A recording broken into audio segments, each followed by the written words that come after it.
지난 수요일이 우리 교회력으로 아주 중요한 날이었어요. 제의 수요일이라 그러고 성회 수요일이라 그럽니다. 성회라는 말이 거룩한 제다 그런 말이죠. 애쉬 웬스데이. 그래서 그 십자가를 이제 그 제를 찍어가지고 이마에다가 이렇게 그리고, 그리고 예수님의 그 고난을 이제 기리고 또 감사하면서 또 기념하는 그런 제의 수요일이 바로 지난 수요일이었습니다. 그래서 이 사순절은 수요일, 제의 수요일부터 시작이 되는데 오늘이 사순절 첫 주일이다 그렇게 되는데요. 자, 그러면 우리가 사순절을 맞았는데 사순절에는 무슨 의미가 있을까? 원래 이 사순절에는 이 사순이라는 말이 40이라는 뜻이잖아요. 그래서 헬라어 테살코스테라고 하는 단어가 있는데 이 테살코스테라고 하는 말은 40일의 기념일이다, 이제 그런 뜻입니다.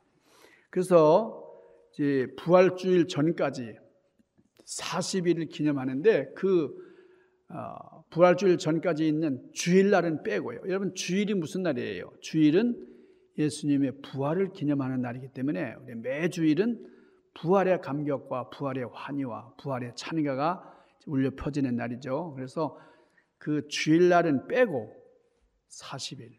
그래서 성토요일, 부활절 바로 직전 토요일에 이제 끝나는 그것이 바로 사순절이에요. 그래서 우리 40일 동안 예수님의 고난의 발자취를 뒤따라가는 그런 절기다, 이렇게 얘기할 수 있습니다. 우리 영어로는 렌트라 그러는데 이 말은 고대 앵글로색슨족이 쓰던 그런 단어 랭이라는 그런 단어에서 유래했는데 봄이란 뜻이죠. 봄. 여러분, 봄이 되면은 완전히 죽었던 것 같은 대지가 파릇파릇 이제 솟아나잖아요. 뭐 새싹이 돋고 말이죠. 참 이제 움츠렸던 그런 만물이 기지개를 피는 그런 계절인데 사순절은 봄이다예요. 봄을 맞는 그런 절기다. 준비하는 절기다. 이게 준비라는 의미가 있습니다. 그러니까 이 40이라고 하는 숫자가 연단이라는 의미예요. 준비하는 기간이다, 이제 그런 의미입니다.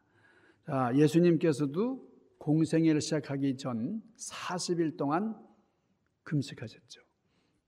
광야로 이제 나가셔서 이제 시험을 받으셨는데 그 기간이 40일이었습니다.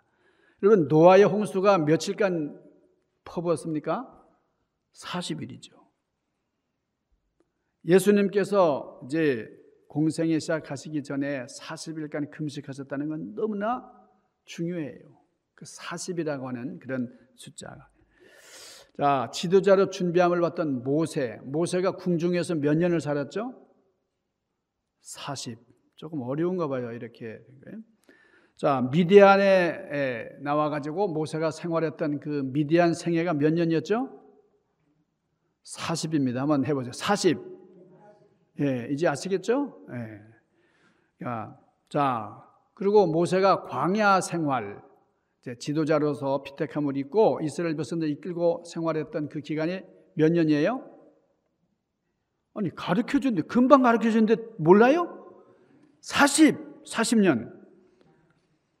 자, 모세가 시내산에서 금식기도 했습니다. 며칠 했을까요? 40. 지금 제가 원하는 게 40이라는 숫자인데 몰라도 이게 못 먹어도 고라는 말이 있는데 40이에요, 40. 자, 2차례나 금식기도를 했습니다, 모세가. 며칠 동안? 40일. 그리고 엘리야가 하나님의 산 호렙산에 들어가가지고 이제 기도하고요. 그래서 간절히 이제 엘리야가 하나님 앞에 기도하기 위해서 호렙산으로 가는데 그 걸린 기간이 며칠이요? 40일. 이게 반은 모범생인데 반은. 자, 이스라엘 백성들이 애굽에서 나와가지고 광야 생활하던 가나안 땅에 들어가기까지의 기간이 몇 년이요? 40년이요, 40년. 예수님께서 부활하시고 바로 승천하신 게 아닙니다. 예수님께서 부활하신 다음에 이 땅에 머물러 계시던 기간이 며칠이요?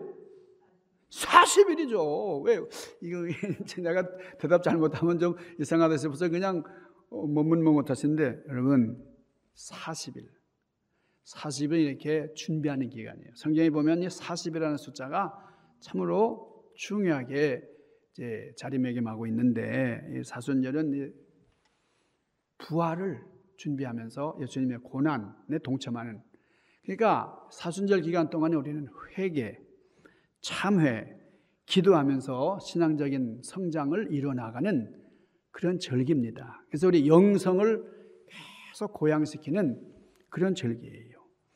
자, 오늘 사순절 첫 주일을 맞아서 오늘 우리 사순절의 의미 그리고 속죄일에 대해서 함께 연계해가지고 생각을 해보려고 합니다. 여러분, 이 속죄일과 사순절 이 두 가지는 우리 교회 전통 가운데 참으로 중요한, 그러니까 그 본질이 뭐냐면 회개입니다. 회개. 우리 마음이 변하지 않고서는 주님 앞에 나아갈 수가 없어요. 회개가 너무 중요한데, 회개, 그러면서 나를 돌아보는 겁니다. 그러니까 이 회개하고 나를 돌아본다고 하는 것은 왜 그러느냐, 무슨 목적으로? 하나님과의 관계를 회복하기 위함이다 하는 거예요. 그러니까 속죄일은 구약에서 말하는 것이고 사순절은 신약에서 행해지는, 그러니까 오늘날 우리에게 굉장히 중요한 의미가 있는 절기예요. 그러니까 속죄일과 사순절의 그 본질이 같아요. 그런데 여기에 대해서 우리가 좀 의아스럽게 생각할 수가 있습니다. 아니, 금식하면 배고픈데 뭐 꼭 그렇게 금식해야 됩니까? 그걸 하나님 앞에 기도할지라도 하나님이 반드시 뭐 응답하신다는 보장이 있습니까? 하면서, 그러니까 그 고통이 힘든 거예요. 그 고난을 우리가 감당하기가 참 힘든 겁니다. 그러나 이런 과정을 통해서 우리가 하나님과의 관계를 회복할 수 있기 때문에 이 여정을 통해서 우리는 참으로 중요한 그런 영성을 회복해 나갈 수가 있습니다. 그래서 이 속죄일과 사순절의 의미를 제대로 이해하는 것이 참으로 중요하다. 그리고 그것을 어떻게 우리 삶에 적용할 수 있을까 하는 것을 한번 생각해 보려고 합니다. 자, 사순절이 언제부터 시작된다고요? 제의 수요일부터 시작된다고 그랬어요. 그러니까 제의 수요일을 다른 말로는 성회 수요일이다. 성회라는 말이 뭐 거룩한 모임이라는 뜻이 아니라 거룩한 제라, 제시, 그러니까 티끌. 그러니까 이 세상 모든 것들이 다 티끌 같은 것이다. 우리의 육체도 흙에서 온 것이다. 이제 그것을 이제 생각나게 하는 거죠. 그리고 참회 수요일이다 이렇게 얘기도 하고, 그다음에 속죄일이다 이렇게 얘기도 합니다. 그러니까 중세 교회에서는 이 사순절 시작하기 바로 직전, 사순절이 오기 바로 직전 3일 동안을 사육제라 그래가지고, 여러분 카니발이라는 말 들어보셨죠? 카니발. 그 카니발이라는 말은 육이여 안녕 그런 뜻이에요. 육신은 이제 작별을 고한다 그런 뜻입니다. 그러니까 육적인 것을 금하고 고행하면서 우리 예수님의 고난과 부활을 맞을 준비를 한다, 이제 그거예요. 그래서 사순절은 나를 괴롭히는 절기입니다. 나 스스로를 괴롭히는 절기예요. 구약 성경에 보면은 자기가 자기를 괴롭히는 절기가 있는데, 오늘 본문 말씀 이 레위기서에 이제 기록이 되어 있는 말씀 보면, 여호와께서 모세에게 이르시되 일곱째 달 열흘날은 속죄일이니 너희는 성회를 열고 스스로 괴롭게 하며 그랬어요. 그러니까 성회를 열어서 모든 사람이 모이면서 괴롭게 하라 이게요. 이달에 스스로 괴롭게 하지 아니하는 자는 그 백성 중에서 끊어질 것이니라 이렇게 말씀을 하셨어요. 그러니까 성회를 열어서 온 백성들이 함께 드리는 그런 절기입니다. 너는 이제 여기 참여해도 되고 나는 안 해도 된다 이런 게 아니라 모든 백성들이 성회에 참석해서 자기를 괴롭히는 그런 의식을 행하는 절기다 그 말이에요. 왜 이 성회 때에 이제 스스로 괴롭게 하느냐? 스스로 괴롭게 할 뿐만 아니라 화제를 주님 앞에 들어 올리는 건데요. 그러니까 여기 자신을 괴롭힌다는 말이 무슨 뜻일까요? 금식하는 걸 말하는 거예요. 금식하고 회개하는 것을 말합니다. 그러니까 우리가 내 죄를 돌아보면서 회개하는 것이 참으로 중요해요. 그리고 이것이 바로 하나님과의 관계를 회복하는 중요한 일입니다. 우리가 죄 때문에 하나님께 나가지 못하는 거예요. 그래서 죄를 회복하고 죄의 문제를 해결해야 됩니다. 자, 여러분 속죄일의 의미를 잘 이해하기 위해서 제가 하나 예를 들어 볼게요. 우리가 이제 중한 병을 이제 앓고 있다고 할 때에 여러분이 병원에 가면은 이제 의사가 그럽니다. 당신은 건강한 상태가 아닙니다. 진단을 해 보니까 참 이게 위중한 상태에 놓여 있어요. 그러니까 당신은 이거 해야 됩니다. 이게 주의를 줘요. 뭘 해야 되냐? 밥을 줄이세요. 왜 이렇게 밥을 그렇게 많이 먹습니까? 그리고 동물성 그 지방 이런 것 좀 빼세요. 이렇게 얘기를 한다고요. 아니 나는 그거 안 먹으면 안 되는데 나 그거 꼭 먹어야 되는데 그렇지만 이거 절제해야 됩니다. 당신 몸을 위해서 건강을 회복하기 위해서는 그래야 돼요. 아유, 제 몸을 고치긴 고쳐야 되는데 그렇죠. 고치려면은 고통이 있어요. 그 고통을 참으면서 치료를 받아야 됩니다. 내가 하고 싶은 거 다 하면서 치료할 수 없습니다. 그리고 밥도 일정량 끊고 말이죠. 금식도 하고, 밥 대신에 물을 잡수고, 동물성보다 식물성을 먹어야 되고, 이러면서 이런저런 처방을 해 주잖아요. 그러니까 이 사람이 고기 없으면 하루도 못 산 사람인데 힘들지만 그래도 그걸 참으면서 그걸 극복해야 된다 이거예요. 왜요? 내가 건강하기 위해서는 그런 고통을 감수할 수 있어야 된다 이거예요. 여러분, 우리 몸이 회복되려면 이런 고통을 감수해야 되는 것처럼 여러분 속죄일이 그렇다는 거예요. 하나님 앞에서 고통을 겪고 내 죄를 돌아보면서 스스로 괴롭게 한다는 말은 하나님과의 관계를 온전히 이루기 위해서 우리가 경험해야 할, 우리가 체험해야 할 과정이라는 겁니다. 그러니까 사순절도 마찬가지로 나를 돌아보는 성찰의 기간이고 회개의 기간이에요. 그러니까 이 기간에 우리는 나를 돌아보면서 예수님의 십자가를 바라보고 그리고 고난당하신 주님 앞에 간절히 간구하면서 그러면서 내가 얼마나 나쁜 죄인이냐 하는 것을 돌아보고 주님의 고난에 동참하고 이럴 때 하나님과의 관계가 회복이 됩니다. 그래서 우리는 예수님의 희생을 깊이 묵상하는 그런 사순절을 중요하게 생각을 하는 거죠. 그러니까 구약에는 속죄일, 신약에는 사순절 이게 공통되는 이제 그 주제가 있는데 그건 뭐냐면 회복입니다. 회복. 자, 속죄일은 이스라엘 백성에게 죄를 회개하고 하나님과의 관계를 회복할 기회를 주는 거예요. 사순절은 주님의 고난, 십자가를 바라보면서 주님과의 관계를 다시금 회복하는 기간이에요. 자, 우리가 중요한 거는 그러면 왜 우리는 꼭 이런 시간을 가져야만 하느냐? 가져야만 합니다. 만약 우리가 회개하지 않으면 우리 죄를 용서받지 못한다. 성경은 그렇게 분명히 증언하고 있거든요. 자, 그리고 오늘 레위기서 23장 29절에서 하나님께서 이렇게 경고하십니다. 그날에 아무 일도 하지 아니하고 자신을 괴롭게 하지 않으면 그날은 너희의 죄가 구속받지 못할 것이다. 그랬어요. 그러니까 우리가 죄를 회개하고 하나님과의 관계를 회복하는 이 과정, 이게 우리에게 반드시 있어야 되고 이게 필요하다는 거예요. 유대인들은 속죄일을 너무나 중요하게 여겨요. 그래서 이 속죄일을 히브리어로는 욤 키푸르 이렇게 얘기합니다. 욤 키푸르 이 절기가 너무나 중요하기 때문에 자, 이 욤이라는 말은 나를 말하는 게 데이, 나를 말하고 키푸르라는 말은 속죄를 뜻합니다. 그러니까 속죄 받는 날이다 그 말이죠. 그래서 죄사함을 받는 이 날을 유대인들은 더 데이 그래요. 바로 그날이다. 그날 그러면 여기 속죄일을 의미할 정도로.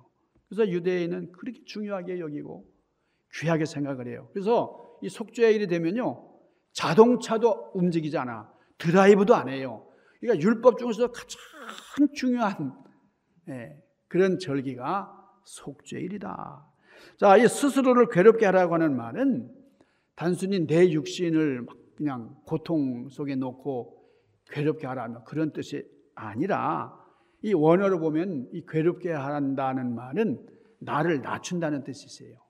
내가 목이 곧고 말이죠. 뻣뻣했었는데 하나님 앞에서 나를 하나없이 낮추는 자, 우리가 하나님과의 관계에서 놓치기 쉬운 게 낮아지는 겁니다. 우리는 종종 기도할 때에 하나님 앞에 응답받기 위해서 큰 믿음을 얘기할 때가 많잖아요. 큰 믿음을 가져야 된다. 그러나 큰 믿음을 갖는 것도 중요하죠. 그러나 먼저 내가 낮아지는 것이 더 중요하단 말이에요. 하나님은 교만한 자를 제일 싫어하신다 그랬어요. 교만한 자를 보지 못한다 그랬어요. 자, 이 속죄일은 언제 생긴 겁니까? 어떻게 유래가 이루어진 거예요? 모세가 시내산에서 하나님의 율법을 받는, 십계명을 받는 그 기간에 여러분 이스라엘 백성들이 그 산 아래에서 뭘 했어요? 금송아지를 만들어 놓고 거기다가 막 절하면서 우상 숭배를 했잖아요. 막 춤을 추고 막 난잡하게 말이죠. 자, 모세가 하나님의 그 율법을 받고 내려오다가 그냥 기절할 줄 알았어요. 깜짝 놀랐어요. 아니, 내가 하나님 앞에 신령한 말씀을 받고 있는 그 기간에 이 백성들이 그걸 참지 못하고 말해요. 자신들을 위해서 우상을 만들고 우상을 섬기고. 그러니까 모세가 얼마나 화가 났는지 들고 있던 돌판을 그냥 깨뜨려 버렸어요. 던져버렸어요. 여러분, 모세가 참 화가 나가지고 이 정의로운 사람이니까 그렇긴 했지만은 그 십계명 돌판 누가 주신 거예요? 하나님이 직접 써주신 건데 그걸 깨뜨려. 이 모세도 너무 경솔했죠. 그걸 참았어야 되는데 말이에요. 우리가 참아내는 게 참 중요한데 모세가 그걸 깨뜨렸어요. 그래서 모세도 하나님 앞에 회개하고요. 이스라엘 백성들도 그냥 울부짖으면서 회개했어요. 자, 근데 우상을 숭배하던 그날 몇 명이 죽었어요? 하나님의 진노로 말미암아 3,000명이 즉사하는 그런 끔찍한 일이 벌어졌어요. 현재 십계명이 깨뜨려진 이후에 이스라엘 백성들이 그 자기 죄를 사함받기 위해서 간절히 기도하면서 회개했다. 출애굽기 33장 14절 이하에 4절 이하에 나옵니다. 그때 모세가 간절히 기도합니다. 하나님 긍휼을 베풀어 주옵소서. 예, 은혜를 베풀어 주옵소서. 그냥 그 이스라엘 백성들의 죄를 가지고 간절히 기도했더니 하나님께서 다 용서하시고 그래 이제 내가 다시 시내산으로 올라오너라. 이번에는 네가 그 돌판을 깎아가지고 돌판을 만들어가지고 올라오너라. 그 돌판에다가 하나님이 다시 새로운 이제 글자를 써주셨어요. 십계명을 다시 이제 써주셨는데 여러분 십계명을 다시 받았다는 건 뭘 의미합니까? 하나님께서 다 백성들의 죄를 대속해 주시고 용서해 주셨다는 의미가 있는 거죠. 그래서 모세가 두 번째 십계명을 받아오던 이 날을 속죄일로 정했습니다. 그때 이스라엘 백성들은 너무너무 고마운 거예요. 이 절기가 뭐 하는 절기라고요? 나를 굉장히 괴롭히는 절기잖아요. 그럼에도 불구하고 이 절기 때문에 내가 살았기 때문에 이 괴로운 절기가 도리어 이스라엘 백성들에게 너무나 고마워서 그래서 그날 염키프로 이렇게 얘기를 하는 겁니다. 제가 그 책을 보니까 이런 그 수기가 있어서 어느 출판사에서 그 공모를 했습니다. 그 제목이 뭐냐면 아버지를 생각하면서 아버지에게 쓰는 편지 이런 제목으로 공모를 했는데 그 대상을 받은 분이 김경연이라는 분이에요. 우리 강경희 권사님하고 이름이 같아요. 근데 일간지에다 그 내용이 보도가 됐는데요. 이런 겁니다. 이 김경연 씨가 7년 전에 결혼을 했어요. 근데 그때 아버지가 이 허리에 이 물이 차는 늑막염이 아주 심해져 가지고 꼽추가 됐어요. 꼽추가 완전히 허리가 이제 구부러지고 말았어요. 그러니까 결혼할 때 이 꼽추인 아버지 손을 잡고 식장으로 들어가는 게 너무나 창피해 가지고 이 딸이 말이죠. 큰아버지한테 부탁을 한 거예요. 그래서 큰아버지 손목을 잡고 결혼식장으로 입장을 했습니다. 그러면서 뭐 아버지가 좀 누워있다고 아파서 누워있다고 했지만 실제로는 결혼식에 아버지가 참석하지 못하도록 그렇게 막아버린 거죠. 해가 거짓말을 이렇게 한 것. 근데 이제 결혼 생활하면서 지나오는데 참 아버지한테 미안한 거예요. 죄책감 속에서 참 힘들게 이렇게 살아왔어요. 근데 7년이 지난 어느 날 그 시골에서 몸이 불편하신 아버지가 이 딸네 집에 찾아오신 겁니다. 딸이 보고 싶어서 서울로 올라왔는데 그 자기가 딸에게 짐이 된다는 걸 이 아버지가 알고 있었어요. 그렇지만 너무너무 딸을 사랑하니까요. 그 딸이 어떻게 사는지 그 집이라도 좀 보고 싶어서 이렇게 올라왔죠. 내 추한 모습을 사돈댁이 보면 안 되겠다. 그래가지고 그 300리 길을 올라왔다가 가지고 온 보따리를 슈퍼마켓에다가 맡기면서 이거 우리 딸에게 좀 전해달라고. 그러고는 그냥 내려가 버리셨어요. 그 보따리 속에 편지가 있었는데 이런 겁니다. 너거 어미가 올라가려다가 일 나가서 못 오고 내가 대신 가지고 왔대이. 하나는 청국장이고 하나는 겉절이다. 맛있게 먹으래이. 이 메모가 있는 거예요. 딸이 이 메모를 보낸 순간 통곡을 합니다. 아버지. 그러면서 그 글의 제목이 아버지 속죄합니다. 속죄하는 딸 이렇게 했어요. 여러분, 우리가 이 속죄하는 마음이 참 귀한 거죠. 이 딸이 늦게나마 이렇게 속죄했다는 것이 참으로 아름답죠. 마태복음 5장 4절에서 우리 예수님이 뭐라고 말씀하세요? 애통하는 자는 복이 있나니 그래요. 아니 뭐 애통하고 슬퍼하는 사람이 무슨 복이 있어요? 그러나 실제로는 애통하는 자가 복이 있다 그러셨어요. 그러니까 성경에서의 애통함이라는 것은 하나님과 인간 사이를 갈라놓은 이 죄 문제를 해결하고 그리고 죄에 대해서 깊이 슬퍼하고 그 문제 때문에 애통해하는 겁니다. 그러니까 무슨 물질 때문에 애통하는 게 아니에요. 하나님과 나 사이에 이 깊이 이제 떨어져 있는 이 낭떠러지 같은 이 죄의 문제를 놓고 슬퍼하고 애통해하는 이 영적인 아픔, 이것이 애통하는 거예요. 그러니까 하나님의 사람들은 물질 때문에 울지 않아요. 죄로 인해서 하나님과의 관계가 너무 멀어지고 또 그 관계가 소원해진 것 때문에 슬퍼하는 거예요. 자, 스스로 자신을 괴롭게 하면서 통회하는 심령을 가지는 것. 여기서부터 우리의 신앙은 출발합니다. 이게 진정한 신앙의 출발점이에요. 그러니까 사순절은 내 진정한 신앙을 회복하는 그런 분기점이 됩니다. 여러분 다윗을 보세요. 다윗이 참 간음을 저질렀잖아요. 간음죄를 저지르고 왕인데 말이에요. 모든 걸 다 가진 왕인데 그 자기 부하의 아내를 말이죠. 그 밧세바를 보고서 참 간음을 하고 간음만 했습니까? 그 남편을 우리아를 그냥 전장터로 보내가지고 죽게 했잖아요. 살인죄를 저지르잖아요. 그러니까 너무너무나 참 힘든 거죠. 그러니까 다윗은 이 나단 선지자가 와서 꾸짖기 전까지는 그냥 몰랐어요. 그냥 왕이니까 당연히 그런 짓은 할 수도 있다 생각을 했는지 몰라도 나단이 와가지고 그냥 엄하게 책망을 할 때에 시편 51편 말씀 거기 보면은 이 범죄한 다윗이 상한 심령으로 하나님 앞에 용서를 구하는 그런 장면이에요. 그 나단 선지자의 책망을 듣고서 이 다윗이 너무너무 마음이 괴로운 거예요. 하나님, 저는 진짜 나쁜 놈입니다. 시편 51편을 표준 세번역 성경으로 보면 이렇게 되어 있어요. 표지어가 있어요. 거기 설명, 그 상황을 설명하는 글이 있는데 뭐라고 되어 있냐면 다윗이 밧세바와 정을 통한 뒤에 예언자 나단이 그를 찾아왔을 때에 뉘우치고 지은 시, 이런 표지어가 있습니다. 저는 이 시편 51편을 읽을 때에 이 17절 말씀이 가슴에 탁 와닿는 거예요. 얼마나 귀한지 말이죠.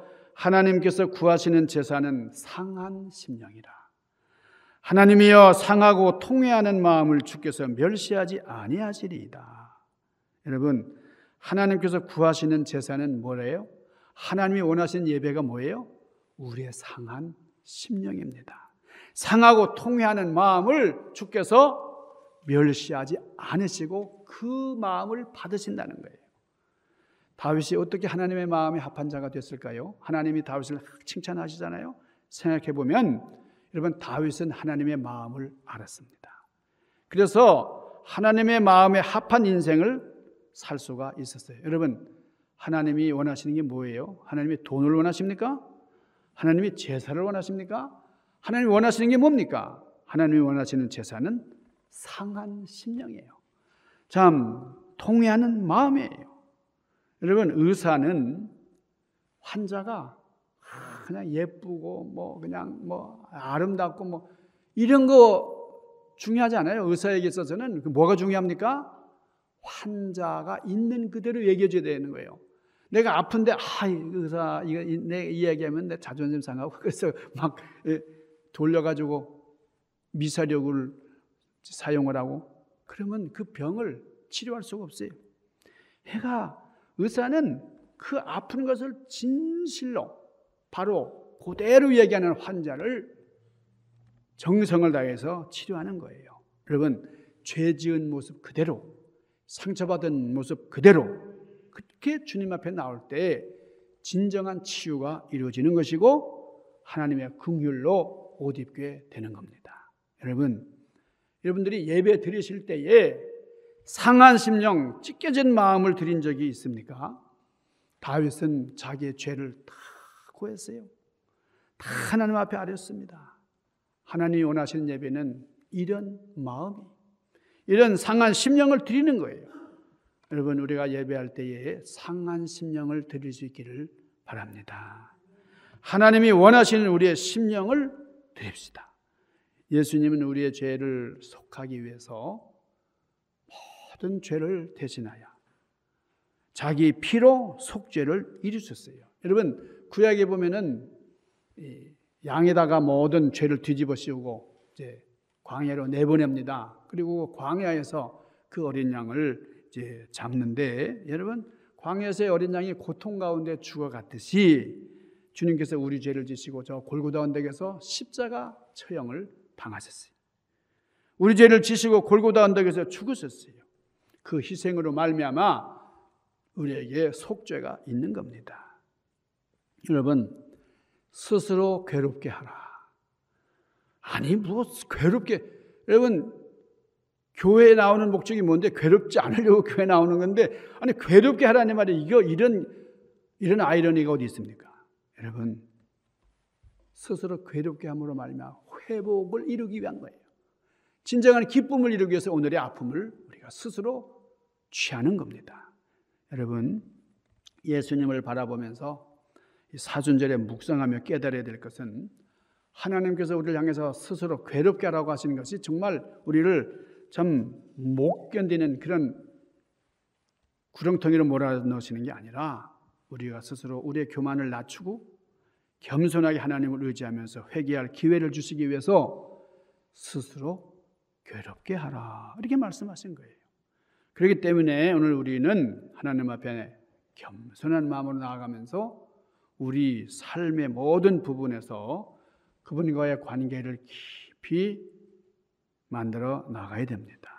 여러분, 사순절기 동안에 우리 잠들었던 우리의 영적인 심령이 깨어날 수 있기를 바랍니다.